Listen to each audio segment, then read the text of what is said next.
Olha, a gente recebe agora no Jornal da Manhã o secretário especial de Projetos Estratégicos, Guilherme Afife Domingos, para falar sobre privatização do Porto de Santos, Sabesp e também sobre a mudança da sede do governo de São Paulo. Secretário, olha, muito obrigado mais uma vez pela atenção, pela gentileza. Fazia tempo que a gente não se falava aqui pela Jovem Pan. Como vai?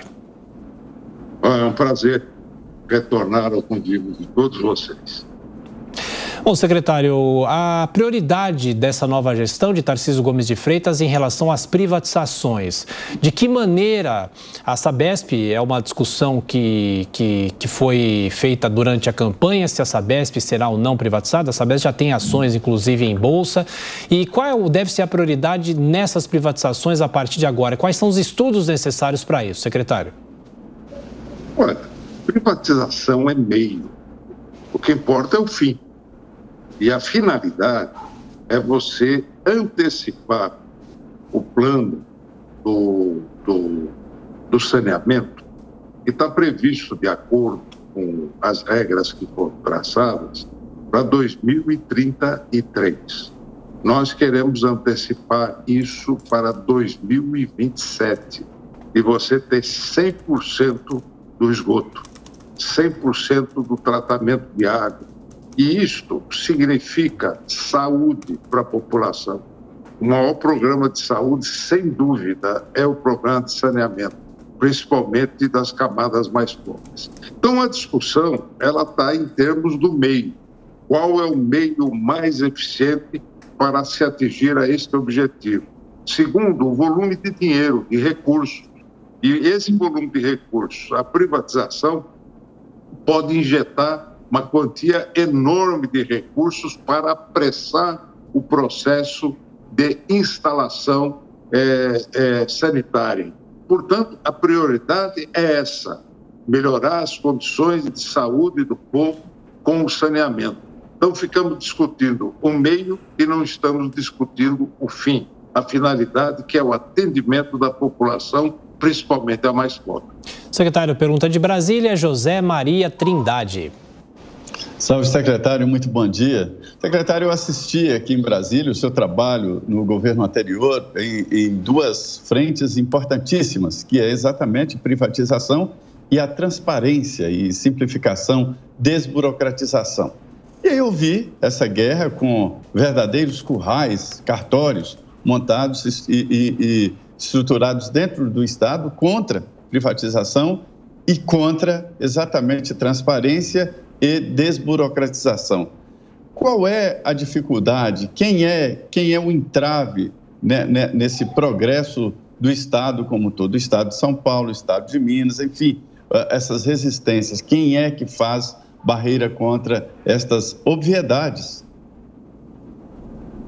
Meu caro Zé Maria, primeiro, grande prazer poder voltar a conversar com você. Nós conversávamos muito aí no nosso tempo de Brasília. E é isso mesmo, você tem hoje as resistências passivas, que são aqueles interesses incrustados em torno do Estado, onde as finalidades corporativas das corporações envolvidas e ou daqueles que têm interesse na transação com o Estado, os intermediários da ação do Estado perante o cidadão, hoje estão muito preocupados porque a revolução digital ela vem para apressar e muito esse processo. A pandemia nos fez antecipar muita coisa que iria acontecer.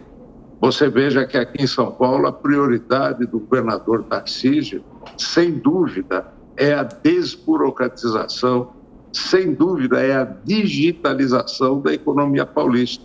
Tanto é que nós trouxemos o nosso Caio, que foi presidente da Petrobras até agora, mas que, na verdade, ele estava no comando do governo digital. E aí, em Brasília, nós estamos entregando o governo um avanço tremendo na governança digital a nível federal, colocando o Brasil no segundo lugar do mundo em termos de governos digitais. E nós vamos ter que repetir isso aqui em São Paulo, enfrentando todas essas resistências que nós já conhecemos, mas que vão ficar para trás porque é sinal do novo tempo.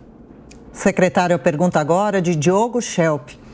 Secretário, bom dia. O agora ministro Márcio França disse no mês passado que vai cancelar a privatização do Porto de Santos. A gente ouviu recentemente uma declaração do governador Tarcísio dizendo que, apesar disso, vai a Brasília, vai conversar com o presidente Lula, vai tentar apresentar argumentos para que a privatização seja mantida. Márcio França também disse que bastava fazer a concessão de algumas áreas dentro da estrutura portuária, que isso seria suficiente para atingir esses fins que o senhor mencionou, né? Quais argumentos, no entanto, que Tarcísio poderá levar para dizer que a privatização é o meio necessário para atingir esses fins? Olha, mais uma vez você tem aí o interesse corporativo da manutenção do controle do Porto de Santos na mão do Estado. Na verdade, a autoridade portuária, ela continua no Estado. A operação do porto, com seus respectivos investimentos, pode atrair mais de 20 bilhões para investimentos na Baixada Santista.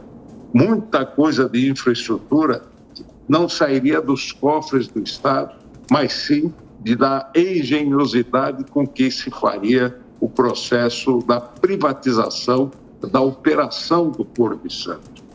Portanto, aquele famoso sonho de se fazer o túnel de interligação Guarujá-Santos, de fazer o distrito industrial do Cubatão, você tem uma série de benefícios que esses investimentos trariam.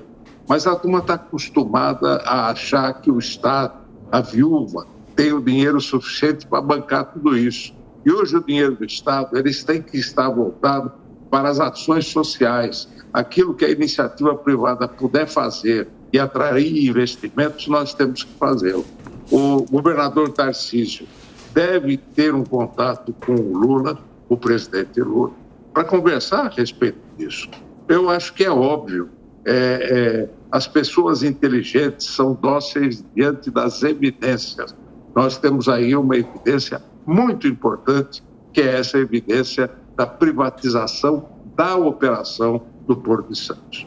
O secretário, Porto de Santos, a Sabesp, o que mais deve ser privatizado em São Paulo? Olha, eu acho que, antes de mais nada, nós estamos dando muita... Tem a EMAI a ser feita, mas nós estamos dando muita importância ao processo da privatização, porque ele é um meio. E qual é a finalidade? Qual é o objetivo, Marlon? Então, hoje, nós temos aqui nas nossas cidades um flagelo, que é o flagelo das pessoas na rua. Isso eu sei que na Baixada Santista também existe, mas em todo o estado de São Paulo, as principais praças hoje estão ocupadas por uma população sem teto, uma população sob domínio da droga, uma parte dela.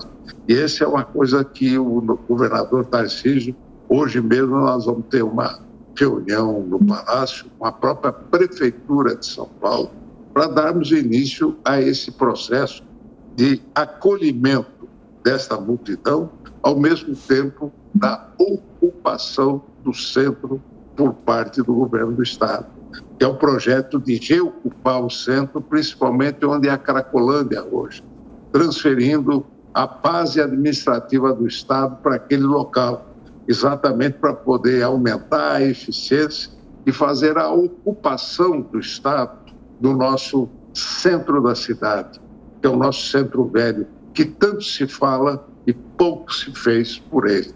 E esta é a grande prioridade do governo.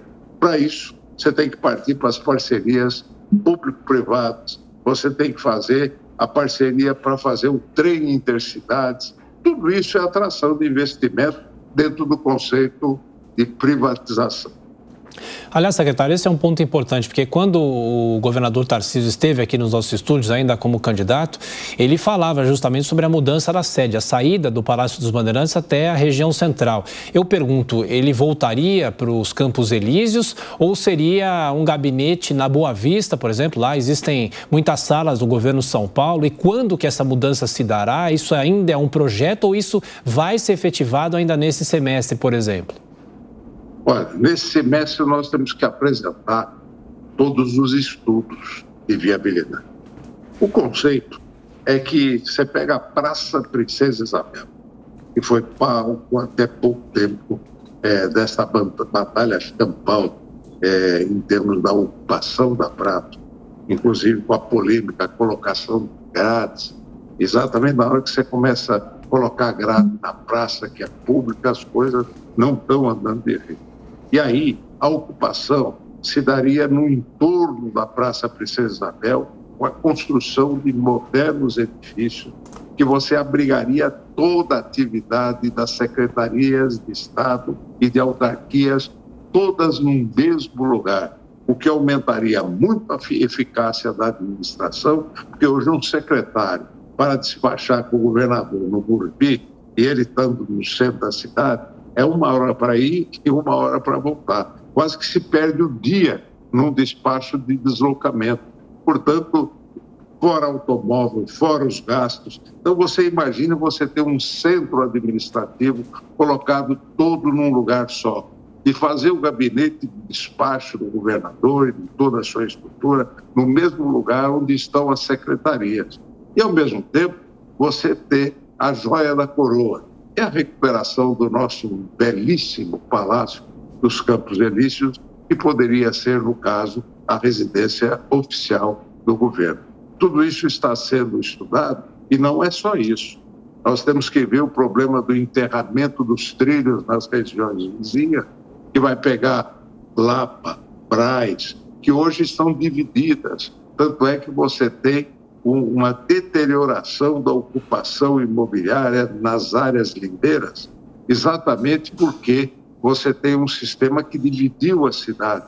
Não basta fazer pontilhões. O enterramento dos trilhos, você ganha um imenso bulevar que vai permitir a oferta imobiliária nova para a construção de habitação, onde já tem água, tem esgoto, tem transporte, tem toda a infraestrutura. E hoje a oferta imobiliária, principalmente para a população de baixa e média renda, é cada dia mais distante. E quando é distante, você tem que levar a infraestrutura e tem que levar os trilhos, tem que levar o metrô. Portanto, é melhor e mais barato você trazer as pessoas para virem morar no centro do que tentar ofertar habitação nas periferias cada vez mais longe. Zé Maria, mais uma pergunta? Sim, sobre exatamente essa ligação aí de São Paulo com o governo federal, secretário, se houver possibilidade de um entendimento maior, parece que há uma boa vontade, né? Olha, diz que não existe coisa mais parecida com o governo do que a oposição no governo. Todos são governo. Você tem o governo da União, tem o governo de São Paulo, que tem que dialogar, vai ter que conversar. Aqui não tem radicalismo de posição. O que nos importa é atender a necessidade da população e ajudar o nosso país. Diogo Schelp. Secretário, Tarcísio montou um secretariado que contém alguns ex-auxiliares do ex-ministro Paulo Guedes. O próprio ex-ministro Paulo Guedes poderá ter alguma contribuição no governo do Estado? Muito se especulou sobre isso no mês passado, mas uma função talvez até informal ou extraoficial, ele haverá de assumir algum tipo de posição nesse sentido? A ideia nossa é termos um conselho de orientação de política econômica e social. E não existe hoje criatura no Brasil com maior conhecimento da área da economia. Aliás, estão dizendo que o legado do governo foi um desastre, estamos aí em terra arrasada. Não é verdade, não é verdade. Nós já sabemos, vocês sabem, que vocês, pela Jovem Pan, sempre noticiaram as coisas como elas são, né? Que ele está entregando, o Guedes, na sua gestão, com todas as resistências, um avanço extraordinário. E olha que nós enfrentamos uma pandemia, enfrentamos uma guerra, hoje a inflação é a mais baixa entre todos os países mais desenvolvidos, está aí a geração de emprego. Como é que nós vamos desperdiçar uma cabeça e um talento como o dele? Então, nós gostaríamos aqui como um conselheiro, e nós vamos ter um Conselho de Desenvolvimento Econômico que o Paulo Guedes poderia coordenar como conselheiro, para nós ouvirmos sempre as suas sábias palavras e a nos ajudar na orientação da ação de governo. E, secretário, existem planos para modernização, até mesmo privatização também do metrô e da CPTM? Tudo que puder ter parceria público-privada, nós vamos buscar. Porque o modelo de desenvolvimento não é mais aquele modelo do investimento dependente do orçamento do Estado. O orçamento do Estado está cada dia mais comprometido com educação, com saúde, com justiça, com segurança, que são áreas indelegáveis. Você pode ter uma parceria aqui ou ali, mas essa é a função do Estado e que acaba consumindo o seu orçamento. Já o investimento em infraestrutura, você tem que fazer com capital privado, que foi o que o Guedes fez nesse governo que passou. Ele deixou, Tarcísio e toda a equipe competente da estrutura de governo, essa equipe, ela conseguiu comprometer 800 bilhões de investimentos nos próximos 10 anos. Isso já está contratado. Isso que está acontecendo em termos da reação do emprego já é por conta daquilo que já foi contratado. E o que nós queremos é atrair mais capitais em termos da nossa infraestrutura. Tanto é que o nosso governador deve ir para Davos, agora na Suíça, naquele encontro mundial de economia, para poder apresentar São Paulo. Porque São Paulo é a 21ª economia do mundo. Se nós tivéssemos um grupo, o G21, e não o G20, São Paulo seria o 21º. São Paulo é o Estado. O Estado de São Paulo é maior que a Argentina, que o Uruguai, que o Paraguai e que o Chile juntos. A economia de São Paulo, o PIB de São Paulo, é maior que esses países todos. É maior que a África do Sul. Então, São Paulo tem que ser apresentado como o hub do investimento privado no Brasil. E é essa a nossa missão para poder ajudar o nosso país e criar um modelo para outros estados que são tão dependentes da estrutura de orçamento público para encontrar esse caminho da parceria público-privada. Isso é modernidade em termos de governança. Conversamos com o secretário especial de Projetos Estratégicos do Governo de São Paulo, Guilherme Afife Domingues. Secretário, mais uma vez, muito obrigado pela atenção, pela gentileza. Um bom ano, sucesso e voltaremos a nos falar. Eu é quem agradeço a todos vocês, cumprimentá-los pela aguerrida participação e estamos aqui às ordens sempre para poder comunicar e transmitir as verdades da ação do governo. Obrigado.